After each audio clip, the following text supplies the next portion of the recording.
Governor of Luhansk region, Serhiy Haidai, says efforts to evacuate civilians in Luhansk have been suspended after an armored transport was hit by shrapnel from a Russian shell, killing a French journalist. The governor wrote on social media that the shrapnel had pierced the vehicle's armor, killing the accredited French journalist traveling inside. Haidai also provided a photograph of a press accreditation to help identify the journalist. However, the French Foreign Ministry says it was checking the report for more details.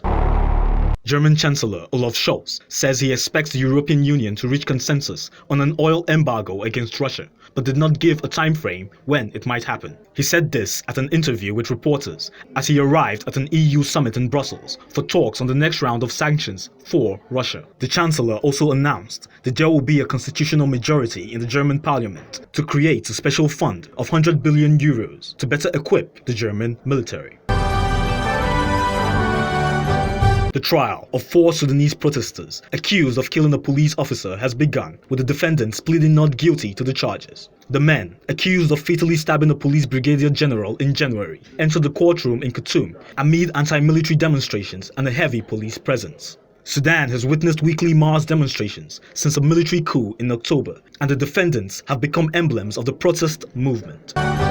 Scuffles broke out between anti-government protesters and police near the main government headquarters in the Armenian capital Yerevan, with the police making several arrests as some protesters tried to break through a security cordon outside the building. Protests have simmered for weeks against possible concessions over territory disputed with neighbor Azerbaijan.